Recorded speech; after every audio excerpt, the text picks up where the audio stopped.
Along the eastern coast of Sri Lanka, the morning of December 26th formed quietly, with conditions typical for the season.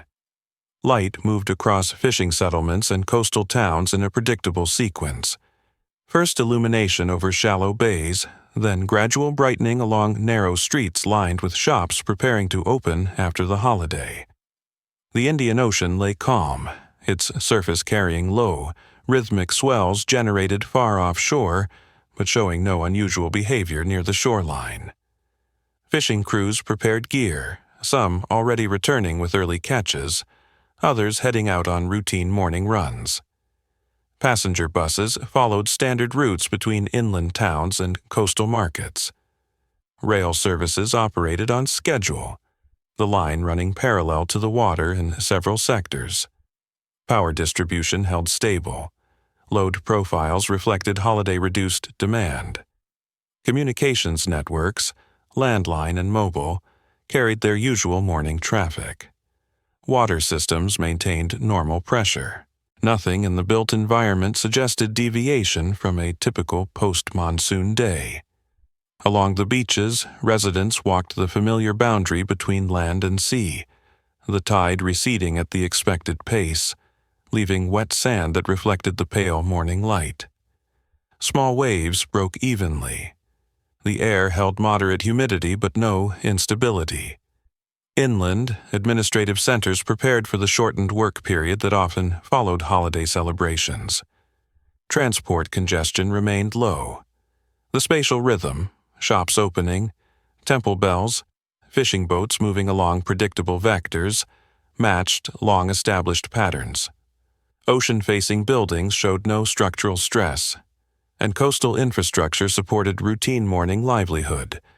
The sea's surface, still and uniform, gave no outward indication that energy released thousands of miles away had already entered the basin and was moving toward these shores, unseen beneath the calm waterline.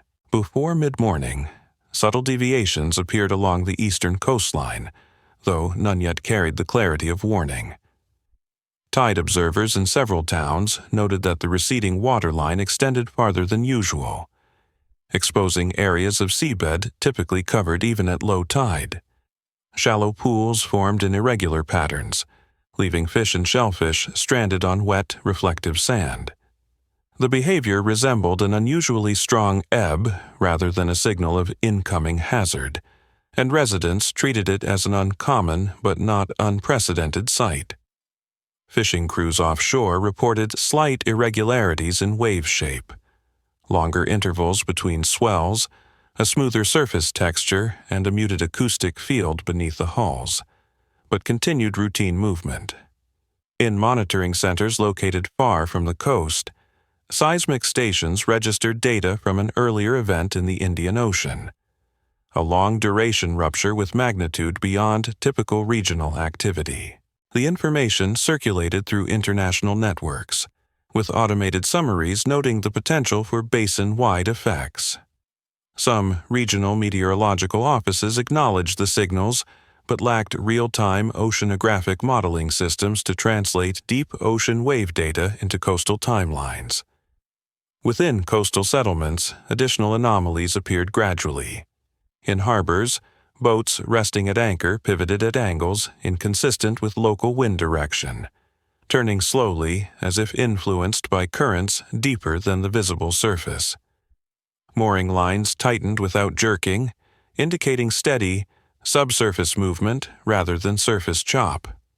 Small objects, seaweed, driftwood, floating debris, began shifting seaward in straight, unbroken paths. By late morning, the ocean surface near several beaches flattened in an unusual way. Wave crests diminished, replaced by a broad, level plain stretching outward. Light reflected from it differently, creating a slightly metallic sheen visible from elevated roads and hotels along the shoreline. Residents walking the beach observed the horizon pulling back, the waterline moving outward at a pace perceptible over minutes rather than hours. The exposed seabed revealed rock formations, coral, and debris lines typically hidden from view. Children approached the newly uncovered areas, collecting shells and examining stranded fish. Adults watched from a distance, some noting the scale of the retreat but interpreting it as a rare tidal event. In transport networks, early irregularities appeared. Buses traveling near the coast reported difficulty maintaining scheduled stops as crowds moved toward beaches to examine the emptying shoreline.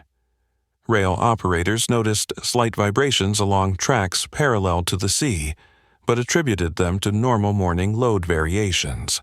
Electrical systems remained stable. No abnormal draw or voltage fluctuation appeared in coastal substations. The anomalies accumulated without forming a coherent pattern for those on shore. The sea continued to withdraw, uncovering more ground, forming channels and ridges across the newly exposed surface.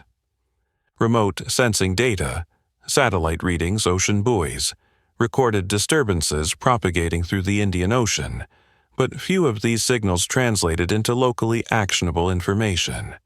To residents and crews along the coastline, the environment appeared altered but not threatening, an unusual low tide unfolding under calm morning conditions. The underlying energy remained invisible, its arrival still measured in minutes rather than seconds. Through late morning, the coastline maintained its routines despite the increasingly abnormal retreat of the sea.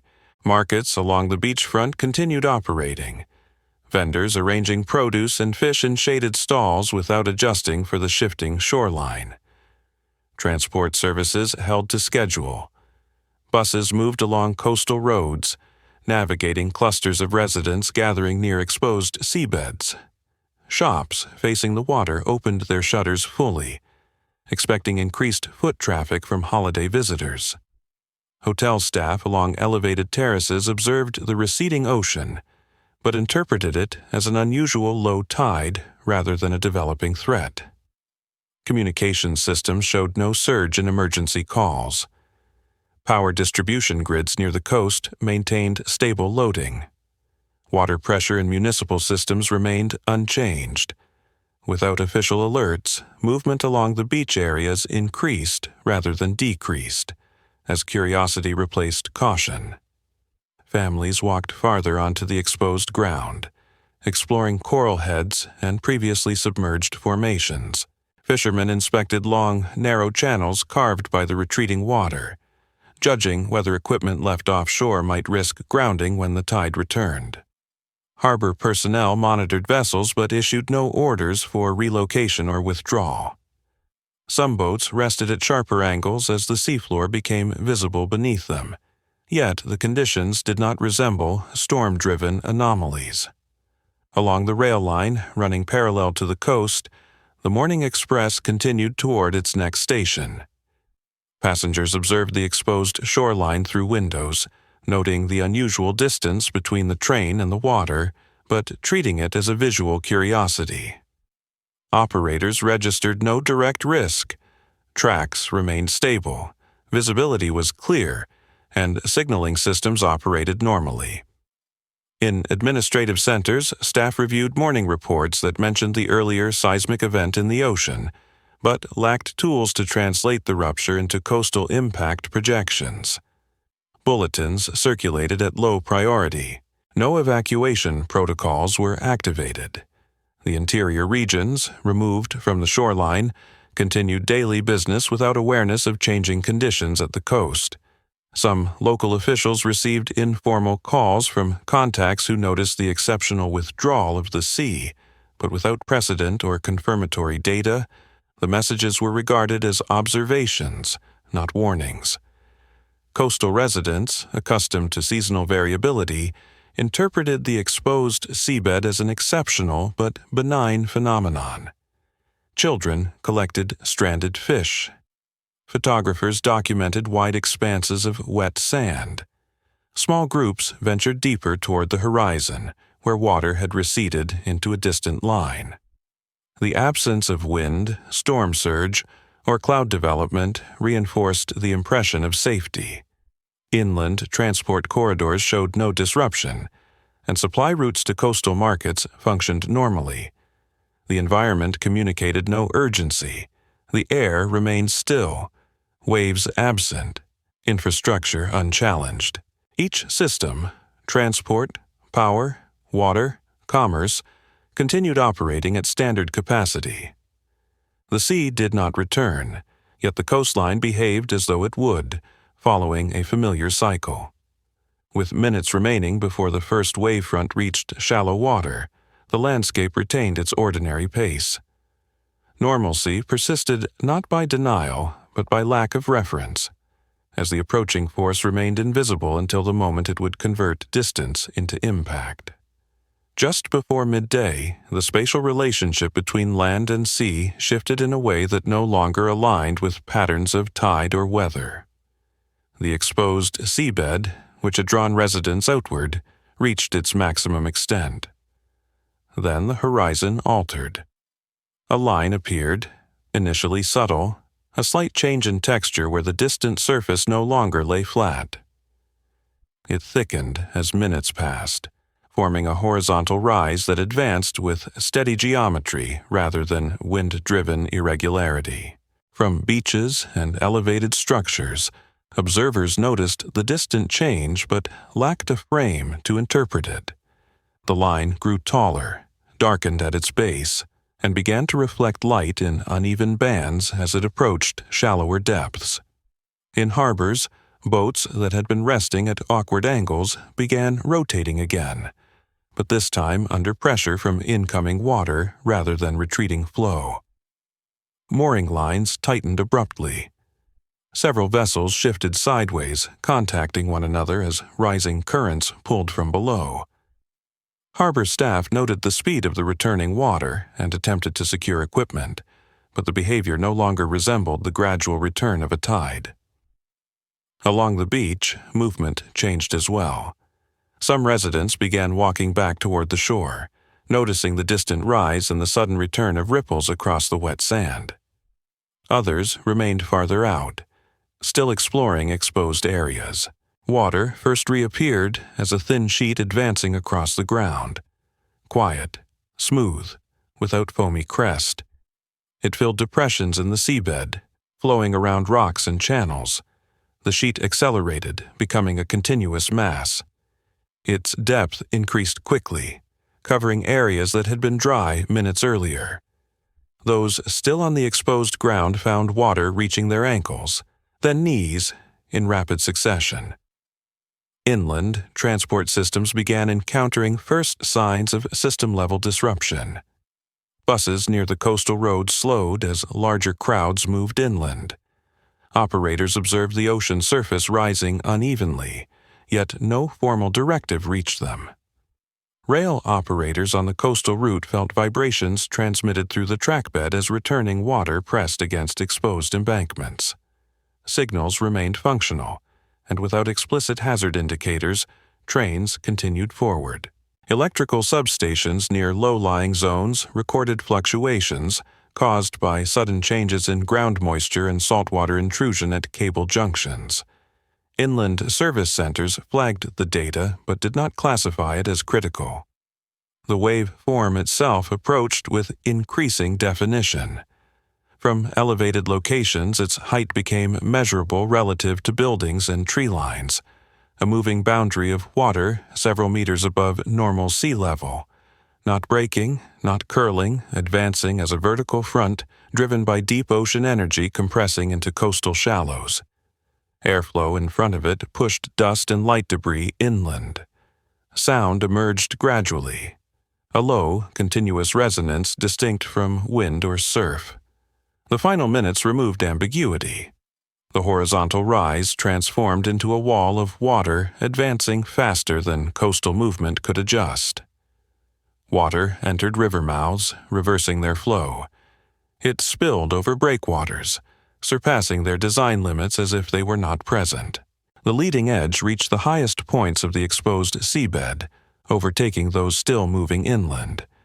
Currents strengthened into forceful surges, sweeping objects forward in straight paths aligned with the incoming mass.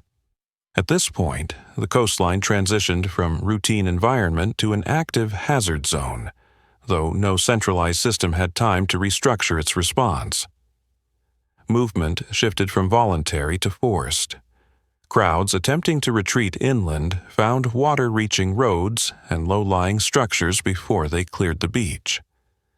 Vehicle engines stalled as water levels rose, creating sudden blockages along coastal roads. Foot movement slowed as ground turned from firm sand to turbulent flow. Within minutes, the advancing surge exceeded thresholds that local infrastructure could absorb. Drainage channels filled instantly. Bridge underpasses disappeared beneath rising water. Shops and ground floor markets facing the ocean experienced first interior flooding as the shoreline lost all recognizable form. The moment for organized withdrawal had already passed. The system entered a phase where the incoming wave, still building in height and momentum, exceeded the capacity of the coastline to absorb or deflect it. The environment no longer behaved like a shoreline, but like a conduit, drawing the mass of water inland with increasing speed. The point of no return had arrived before most along the coast recognized it, and the trajectory of the day shifted irreversibly toward impact. When the wave reached shallow water, its forward geometry shifted from a moving horizon to a rising, force-bearing wall that no longer resembled tide or storm surge. The leading edge struck the coastline as a continuous front, several meters high, its mass compacted by thousands of kilometers of travel across the basin. The first structures to encounter it were beachside stalls and low masonry buildings, which failed almost immediately. Walls collapsed inward as water filled enclosed spaces faster than air could escape. Wooden frames lifted from foundations in single motions, carried inland as part of the initial debris field. Vehicles parked along coastal roads began to move before water made direct contact. The incoming surge displaced air and generated pressure differentials that pushed lighter objects backward. Once the water reached them, cars rotated, overturned, or slid along the asphalt in straight lines aligned with the flow. The wave maintained cohesion as it crossed the beach, its velocity increasing where terrain briefly sloped downward before rising again toward inland neighborhoods. Sound shifted from low resonance to a layered composite of water impact, structural failure, and debris striking fixed objects. The pressure at the front of the surge crushed shutters and doors, converting them into fragments that joined the moving mass. Windows shattered outward as water pushed through ground floor openings. In multi-story buildings, lower levels filled instantly, equalizing pressure and compromising support columns. Collapse did not occur as a single event. Structures failed in stages. First exterior walls, then floors losing support, then entire sections detaching and entering the flow. Roadways transitioned from transport corridors to channels directing the surge inland. Intersections disappeared beneath moving water that carried concrete fragments, vegetation, metal sheets, and personal belongings. Utility poles snapped at mid-height or broke at their bases. Live electrical lines entered the water, triggering automatic shutdowns across adjacent grids. Substations in low-lying zones flooded, their transformers shorting in sequence. Power distribution across coastal districts failed within minutes, darkening large sections even as daylight remained. In rail corridors parallel to the shoreline, the incoming surge overtook embankments and lifted rail cars from tracks. Passenger coaches moved laterally, rotating as water entered through broken windows and doors. The weight of the cars, insufficient against the momentum of the wave, caused them to slide and roll, coming to rest against embankments or structures inland. Track beds eroded beneath the water, removing ballast and leaving rails suspended without support. Harbors experienced compound impacts. The returning water entered with greater speed than the outgoing flow had left, pushing anchored vessels inland. Fishing boats became high-velocity projectiles, carried across seawalls and into adjacent streets. Larger vessels rotated on their keels, some capsizing as the surge overwhelmed mooring systems. Concrete piers fractured, splitting into segments that drifted inland before settling in unexpected positions. Breakwaters, designed for wave impact from storms, became submerged and functionally irrelevant within minutes. Further inland, the second and third waves arrived as surges rather than vertical walls, but carried greater mass. The first wave had cleared obstacles, creating pathways that allowed subsequent water volumes to penetrate deeper. Flow velocities increased in narrow streets, where buildings on both sides acted as channels. Structures that had withstood the initial impact began failing under prolonged exposure to high-speed water and repeated collisions with heavy debris. Rooftops became collection points for floating material. Some detached and traveled intact for hundreds of meters. The acoustic environment inside the inundated zones shifted again. Low-frequency resonance dominated, but impact sounds, large objects striking reinforced surfaces, occurred intermittently. Airborne debris decreased as suspended material became waterborne, reducing visibility near ground level to a mixture of sediment, foam, and fragmented matter. The air above the surge carried mist and fine particulates, forming a translucent layer that reduced contrast and depth perception. Natural gas networks sustained ruptures where pipes crossed eroded ground. Some service lines detached as buildings were removed from foundations. Water entering distribution tunnels caused additional failures. Scattered ignitions occurred where gas met exposed electrical components, but most flames extinguished quickly under the weight of the moving water. As each surge advanced, interior zones lost recognizable structure. Streets became extensions of the ocean. Landmarks disappeared beneath water or shifted from their original positions. Trees uprooted and traveled long distances, becoming rotating pivots that redirected flow around them. The boundary between ocean and land ceased to exist. The area functioned as a temporary extension of the sea, reshaped by the force of deep water energy compressed into a narrow coastal shelf. By the time the final major surge arrived, the spatial layout of the coastline no longer matched any pre-existing map. Buildings stood in isolated fragments. Road networks remained visible only as faint lines beneath sediment-laden water. The wave had translated oceanic momentum into mechanical transformation, converting urban and rural coastal zones into a continuous field of altered terrain.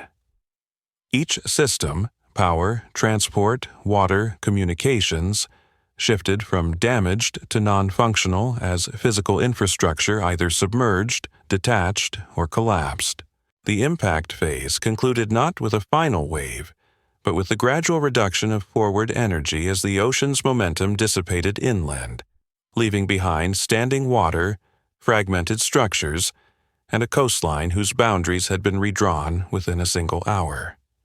By early afternoon, the forward energy of the waves had diminished, leaving broad expanses of standing water across coastal districts. Flow patterns transitioned from rapid surges to slow, multidirectional currents as the ocean withdrew unevenly. Sediment, vegetation, and debris settled into layers that obscured road markings and ground contours.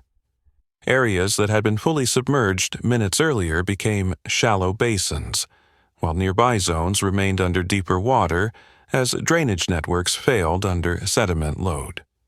The boundary between sea and land remained indistinct, shifting with each minor withdrawal and return of residual waves.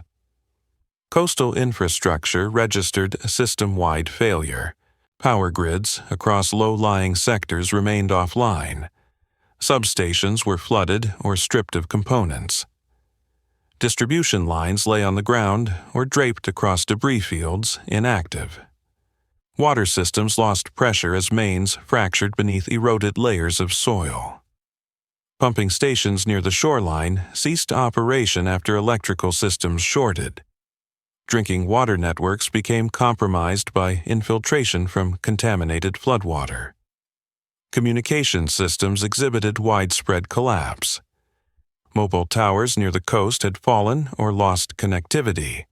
Surviving towers inland experienced heavy congestion as residents attempted to reach relatives or emergency services. Landline networks were severed where cables crossed inundated zones. Internet service degraded where ground hubs failed under flooding and power loss.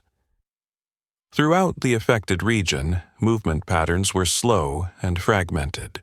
Residents who had reached higher ground remained clustered along ridges, hillsides, and upper floors of surviving buildings, observing the altered landscape below.